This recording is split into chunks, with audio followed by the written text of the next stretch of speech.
Sound check. Okay. July 25. Uh, July 25. 2026. Kasi minsan 2025 yung nasasabi ko. 17:27 ng hapon dito sa Rincon Bunga, Tansa Cavite. Andito ako sa Rincon Bunga, Tansa Cavite. So, ganda talaga ng apps. Love na love ako sa apps ngayon na down. Laking tulong sa akin. So, mga brad, yung topic natin kagabi is yung land grabbing, di ba? Wait lang, papakilala muna tayo. Nakasya tayo ng kapraso. Yung gin bilog ulit, kalamansi. Sa totoo lang, ayoko nang uminom ng bilog. Wala akong budget eh. Hindi kasi ako hiyang dito. Brandy talaga ako. Kasi yung sa puso nga. Okay, tuloy tayo. Topic natin kagabi is teka, pakilala muna tayo. I'm John Salgado ng The Rock of Jesus Christ. Baka mairita kayo sa akin kasi hindi pa tayo nagsisimula, papainit pa lang tayo. So this is John Salgado ng The Rock of Jesus Christ, yung nagbablog dito ng kung ano-ano.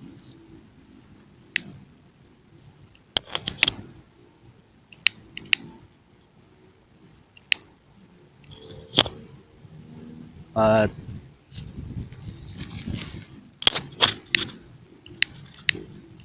tangin na to. Okay. Umuulan ngayon dito, medyo nag-aambon-ambon ngayon. Pasensya na kayo, medyo basag-basag ngayon. Ang lakas ng hangin. Lakas ako yung DB. Ewan ko. Pala, mga brad. Ang topic natin kagabi is land grabbing. Mga land grabbing. So, itong land grabbing, hindi naman matatawag na land grabbing. It's land buying na matatawag. Para sa akin, naman yung illegal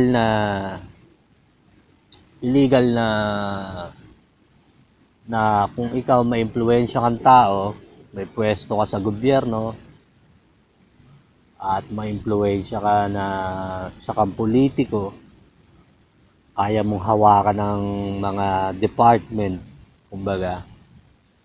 So, kaya mo mag-land grab, di ba? Kaya mo mag-land grabbing ka. Kasi malaki ang powers mo eh. Teka lang So, yun yung sinasabi ko na sa atin dito, meron mga land grabbing, meron naman land buying. So, it's part yung mga land buying, land grabbing. It's part ng masasabi natin isang pagsakop sa bansa. Proven and tested.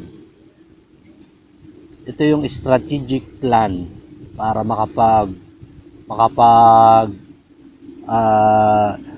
increase ng mga territory o widening ng mga teritoryo. So binibigyan ko kayo ng idea, binibigyan ko kayo ng isip kung ano yung mga tungkol sa mga lupa. So, ito ang example sa sinasabi ko sa inyo. Sa Amerika, yung mga Muslim doon sa Amerika, gusto nilang gumawa ng sarili nilang lupa doon sa Amerika. binibili na, hindi ito yung ano, yung hectares, kundi acres. Hindi ko alam kung gaano kalaki yung isang acres. Wala akong alam kung gaano kalaki yung isang acres. Acres. Paano ba ang bigkas nun? Acres. Acres. Hindi ko alam ang bigkas nun. So, yung isang hektarya, hindi ko alam kung kung gaano kadaming hektarya ang paano mabuo ang isang acres. So, doon sa Amerika, nung time ng Democratic people doon, binibili nila yung acres doon. And then, meron yata ding yung sa mga parting Chinese sa Amerika, na bumibili din sila ng land sa Amerika, na acres din ang usapan. Kasi napakalaki ng Amerika. Sobrang laki ng Amerika, sasabihin ko sa inyo. Yung tumingin kayo sa Google Map, tignan nyo yung Google Map, tignan nyo yung mapa natin, tapos i-cut nyo yung mapa natin na aso, formang aso, tapos ilagay nyo doon sa Amerika, doon sa United States, ilagay nyo itapal nyo. So, sabihin nyo kung gaano ba kaliit yung atin, yung dito. Gaano ba kaliit yung tinitirhan natin dito, kumpara doon. So, bumili sila doon ng mga actresses. Pero nung time nung dumating na si Trump, naging presidente si Trump, hindi niya pinayagan yun. Ayaw niya. Kasi it's part of strategic secret invasion. Kumbaga, estratehiya kasi yon ng sikretong pag-i-invade sa isang bansa. So, dito sa atin, kasi nga't mukha tayong pera, ang gusto kasi natin dito yung mga teknolohiya kasi napakatanga natin Pilipino May mga matatalino tayong gumagawa ng teknolohiya, pero ang sasabihin ng Pinoy, napakatamad mo naman. Yun ang sasabihin ng mga Pinoy dito sa atin. Tapos, ang sasabihin ng mga Pinoy is, mas maganda na yung masipag tayo. Hindi nyo ba alam sa buong economy, sa buong bansa, sa buong mundo, ang binabayaran na malaki is technology. Ang binabayaran na may halaga, na mahalaga pa sa ginto, is technology. Nakuha nyo? Nakuha nyo yun? Nakuha nyo ba yun? Kaya yung mga matatalinong tao dito na Pilipino sa atin, kinukuha agad ng Amerika. Pinapapunta na agad sa Amerika. Kasi para yung technology na bubuin nila, ibebenta ngayon sa atin. Like hydrogen car. Baka hindi kayo makakaintindi ng hydrogen. Yung pinapatakbo ng tubig. Yung tubig lang ang nagpapatakbo. Totoo. So, may nagpatakbo ng tubig sa atin na kotse noong unang panahon na 1990s pa yata yun. So, maraming pumigil kasi doon kasi nga kakalabanin niya ang petrolyo. Kakalabanin niya ang krudo ng yung mga big time na langis na Kakalabanin niya mga gasolina sa economy.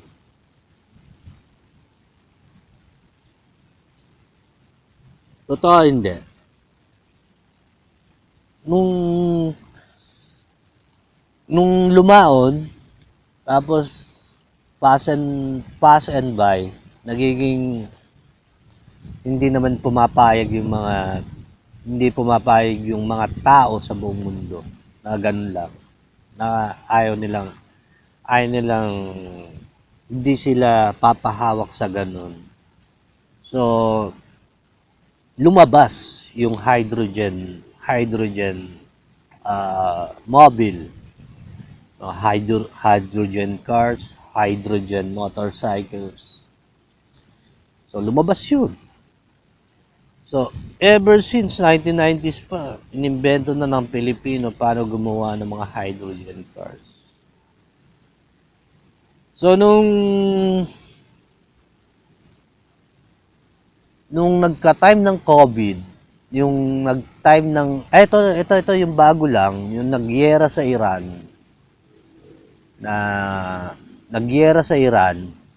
ang daming gumawa ng hydrogen mobile. Katulad sa Switzerland yata yun. No? Hindi ko maintindihan kasi itong hydrogen mobile para lang din tong yung uling nung unang panahon. Yung train sa Amerika, sa iba't ibang bansa, wala pa yata tayo nandito, hindi ko alam. Yung train sa ibang bansa, lalo na yung Titanic, di ba? Nakapanood ka naman ng Titanic. Alam niyo ba yung pinatatakbo doon? Uling ang pinatatakbo doon. Karga sila ng karga ng uling doon. Uling ang pinatatakbo doon. Sa train, yung mga train, doon sa Amerika, sa Titanic, nakapanood ka ng Titanic, nakita mo yung nagpapala doon. Huwag mo isipin si Rose. Kasi maganda na talaga yun. Alam ko, napanood mo yun, and then alam ko yung best part mo doon. So, huwag mo isipin yun. Ang ina-elaborate ko sa'yo, mga brad, kung paano kung bakit nilagay ng director doon, kung paano patakbuhin yung Titanic. Ngayon, dito sa ginagawa natin, yung pinakita ko sa iyo is ano yung hydrogen. Di ba? Ngayon, hindi ko na ma-connect ngayon. So, nandun tayo sa land grabbing, napapunta tayo sa hydrogen. So, it's part of kasing economy. Andun tayo sa part ng economy. Kasi yung technology na binabayaran sa buong mundo na napakamahal mong bibilhin, nanggaling lang pala dito sa Pilipino. Nanggaling lang sa atin. Ilan ang inventor natin dito sa bansa natin? Fluorescent, sinong gumawa? Pilipino. Pilipino ang gumawa ng fluorescent. Tapos, alam mo, hindi ako mahilig sa math, pero mahilig ako dun sa mga, yung something unusual. Something na, wow, napapawaw lang ako. Hindi ako mahilig sa mga math. Wala akong hilig sa mga medal. Wala rin akong hilig sa kung anong narating yung putang ina nyo. Ang hilig ko lang kung paano patakbuhin yung mundo. Putang ina ka. Nakuha mo?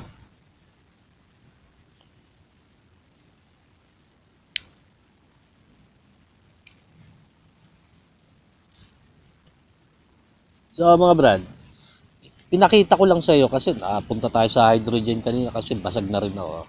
Napunta tayo sa hydrogen kanina, nandun yun lang tayo sa land grabbing. So, dito kasi yung sa land grabbing, magkadikit kasi yung economy dito. Kung mahirap ka na bansa, kunyari, dito sa atin, dito sa Cavite, dito sa buong Pilipinas, mahirap tayong tao, pinasok tayo ng mga traders dito sa lugar natin.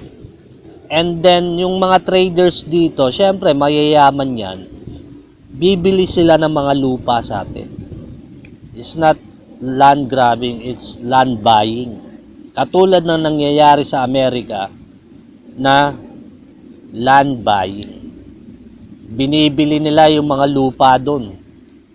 And then until na siyempre hirap ka na, pagka yung isang bansa hirap ka na, walang matinong pinuno sa ating putang ina mo, and then gagawin, wala na. Invade ka na. Sakop ka na. Ang mangyayari na lang doon, pirmahan na lang tayo. Di ba? Diplomasyang paraan. Nakuha niya. Nakuha niyo yung sinasabi ko ba? So dito, nangyayari kasi dito sa Pilipinas, kasi nga nagkanyahan dito yung mga kilalang mga politiko. Yung mga dating, hindi naman dati, meron din namang sinabi. Kasi kung tutuusin, kung may sinabi rito, nung dumating ang mga Kastila dito, dun sa Cebu. Unang dumating ang mga Kastila dito, dun sa Cebu. So, ibig sabihin, unang na-civilize yung mga taga Cebu. Kuha nyo? And then, yung ancestor ko doon, yung mga ninuno ko doon, si Dato Pungton, is, pagka tinawag kang dato ron, tinawag kang iilan lang silang mga dato sa mga Mindanao na kilalang kilala. Sa buong Mindanao, sasabihin ko sa inyo, putang ina. Na putang ina nyo, huwag kayong magmamalaki kung sino kayong putang ina. Tatandaan nyo sinabi. Kasi, yumaman lang naman kayo. Dahil sa napakaraming yumaman na na wala na, alam mo yung dugong bughaw, yung dugong may blue sa dugo. Nakuha niyo yun? Kung sino yung mga kinilala sa Pilipinas nung unang panahon.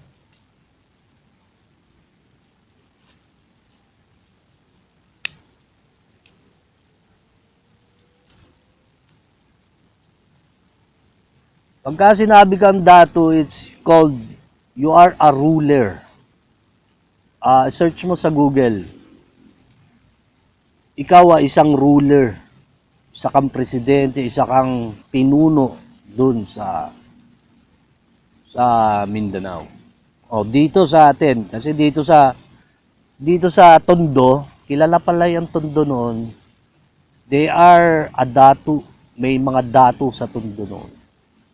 Kaya pala, nagtataka ako, ba't ang tagal na ng Tondo, nakapunta ako ng Tondo, pero they are uncivilized para. Kasi parang squatter pa rin yun. Nakapunta ako ng Tondo, pero kilalang kilala ako doon. Sasabihin ko sa inyo. So marami, hindi ko alam kung ano ba nangyayari o whatsoever. Para pumuputok ang utak ko. Pinagdidikit-dikit ko lang.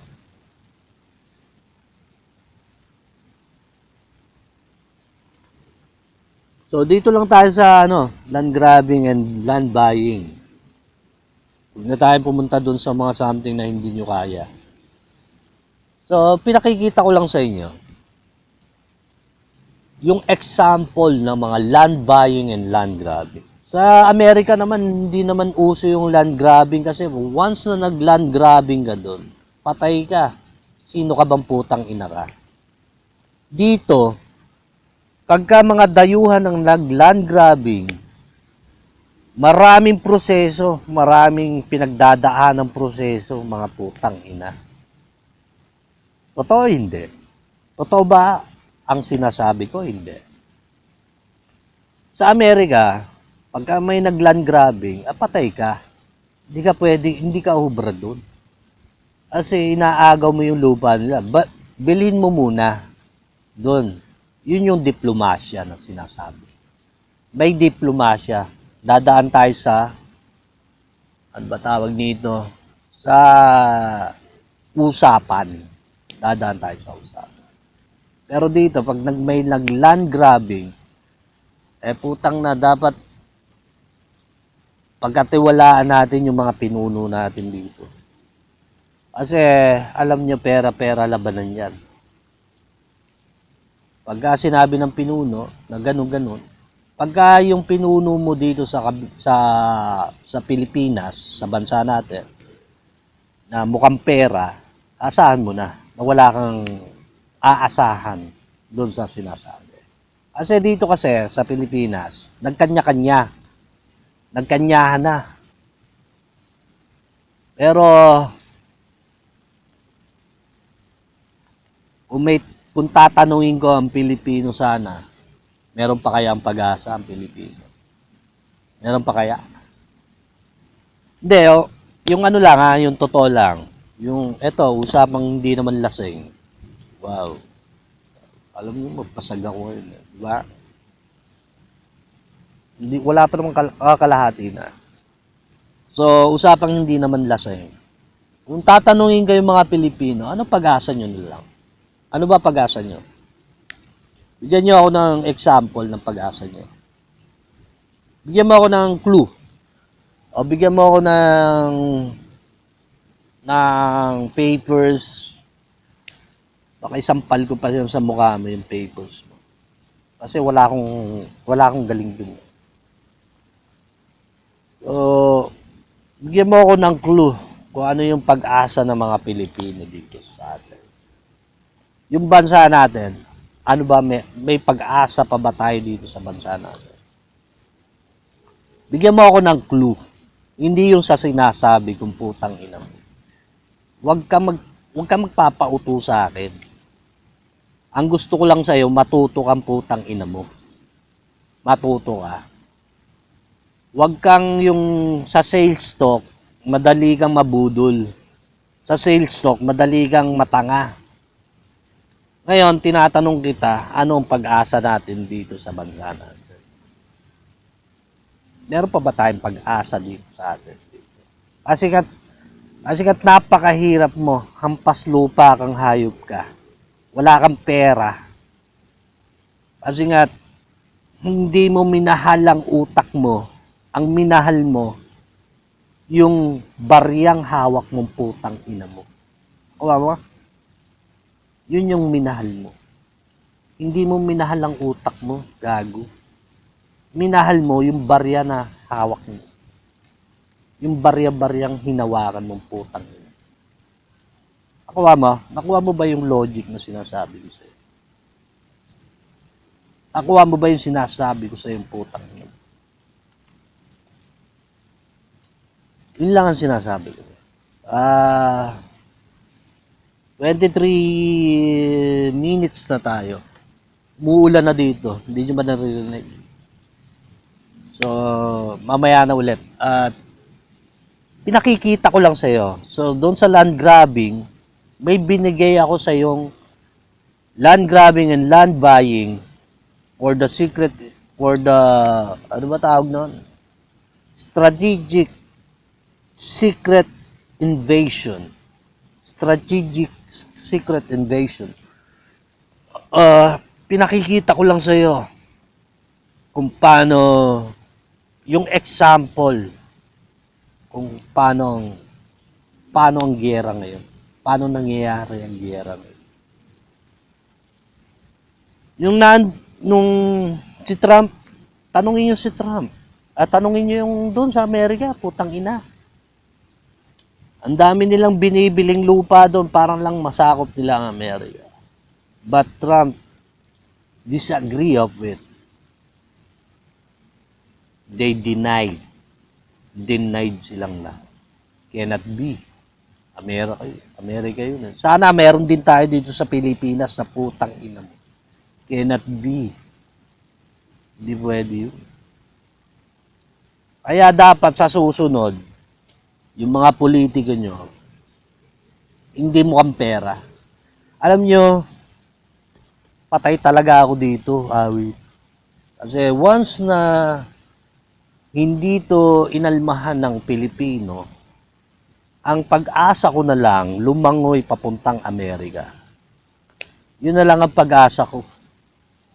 Ang pag-asa ko na lang, lalangoy ako papuntang Amerika. O magbabangka ako papuntang Amerika. Yun na lang ang pag-asa ko.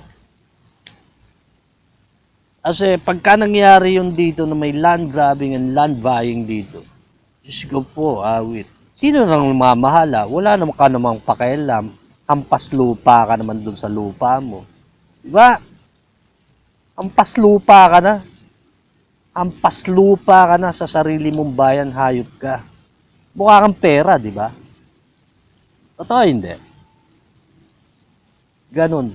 Ganon ko lang ina-elaborate yung mukha nyong hayop. Ganon ko lang ina-elaborate. Nakuha nyo? Okay, this is John Salgado. Sa susunod na ulit mga brad. At medyo napasarap-sarap yung chat ko. Maambon kasi dito sa baba. Susunod na ulit.